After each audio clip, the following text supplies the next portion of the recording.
Hi ಎಲ್ರಿಗೂ ನಮಸ್ಕಾರ. Sweet papaya roll ಹೇಗೆ ಮಾಡೋದು ಅಂತ ತಿಳಿಸ್ಕೊಡ್ತೀನಿ. ಈ ವಿಡಿಯೋನ ಪೂರ್ತಿಯಾಗಿ ನೋಡಿ, ನಿಮಗೂ ಕೂಡ ಇಷ್ಟ ಆಗುತ್ತೆ. ಮನೆಯಲ್ಲೇ ಈಸಿಯಾಗಿ ಮಾಡ್ಕೋಬೋದು.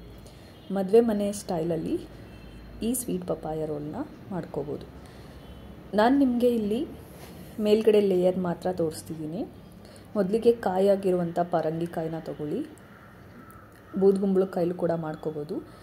ಪರಂಗಿಕಾಯಿಲಿ ನಾನಿವಾಗ ತೋರಿಸ್ತಿರೋದು. ಅದನ್ನು ಈ ಥರ ತುಂಬ ಕಾಯಿ ಇರಲಿ. ನಾನು ತೊಗೊಂಡಿರೋದು ಸ್ವಲ್ಪ ಹಣ್ಣಾಗಿದೆ. ತುಂಬ ಕಾಯಿ ಇದ್ದಷ್ಟು ಟೇಸ್ಟ್ ಕೂಡ ಚೆನ್ನಾಗಿ ಬರುತ್ತೆ.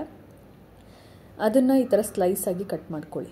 ಒಳಗಡೆ ಇರುವಂಥ ಬೀಜ ಎಲ್ಲನೂ ತೆಗೆದು ಸ್ಲೈಸಾಗಿ ಕಟ್ ಮಾಡಿ ಅದನ್ನು ಬಿಸಿ ಕಾದಿರುವಂಥ ನೀರಿಗೆ ಹಾಕಿ ಒಂದು ಬಾಯ್ಲ್ ಅಂದರೆ ಒಂದು ಕುದಿ ಬರೋವರೆಗೂ ಕಾಯಬೇಕು.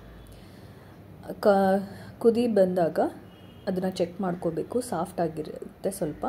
ಸ್ವಲ್ಪ ಸಾಫ್ಟ್ ಆದಮೇಲೆ ಅದನ್ನು ತೆಗೆದು ನೀರೆಲ್ಲ ತೆಗೆದು ಸಪ್ರೇಟ್ ಮಾಡಿ ಇಟ್ಕೊಳ್ಳಿ. ಅದನ್ನು ಶೋಧಿಸ್ಕೊಳ್ಳಿ.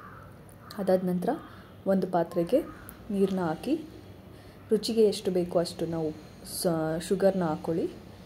ನಂತರ ನಿಮಗೆ ಯಾವುದಾದ್ರೂ ಕಲರ್ ಬೇಕಂದರೆ ಫುಡ್ ಕಲರ್ನ ಆ್ಯಡ್ ಮಾಡಿ. ಇಲ್ಲ ಅಂದರೆ ನಾರ್ಮಲಾಗಿ ಏನು ಕಾಯಿ ಇದ್ದಿರುತ್ತೆ ಅದನ್ನೇ ಯೂಸ್ ಮಾಡ್ಬೋದು. ಕಲರ್ ಹಾಕಲೇಬೇಕು ಅಂತ ಏನಿರಲ್ಲ. ಕಲರ್ ಹಾಕಿದ್ರೆ ಸ್ವಲ್ಪ ಡಿಫ್ರೆಂಟಾಗಿ ಕಾಣಿಸುತ್ತೆ ಅಂತ ಅಷ್ಟೆ. ನಂತರ ಅದನ್ನು ಹಾಕ್ಕೊಂಡು ಈ ಸ್ಲೈಸ್ ಎಲ್ಲನೂ ಅದರೊಳಗಡೆ ಹಾಕಿ ಆವಾಗ ಸ್ವೀಟ್ ಕೂಡ ಅದಕ್ಕೆ ಆಗುತ್ತೆ ಮತ್ತು ಕಲರ್ ಕೂಡ ಆಗುತ್ತೆ.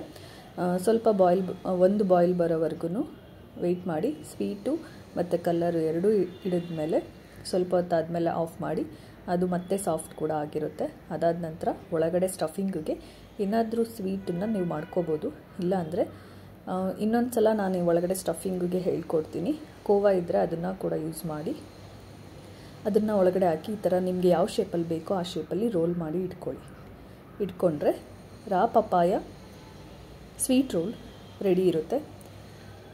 ತುಂಬ ಟೇಸ್ಟಿಯಾಗಿರುತ್ತೆ. ನೀವು ಒಂದು ಸಲ ಟ್ರೈ ಮಾಡಿ. ನನ್ನ ವಿಡಿಯೋ ನಿಮಗೆ ಇಷ್ಟ ಆಗಿದ್ದರೆ ಲೈಕ್ ಮಾಡಿ, ಶೇರ್ ಮಾಡಿ, ಸಬ್ಸ್ಕ್ರೈಬ್ ಮಾಡಿ. Thank you.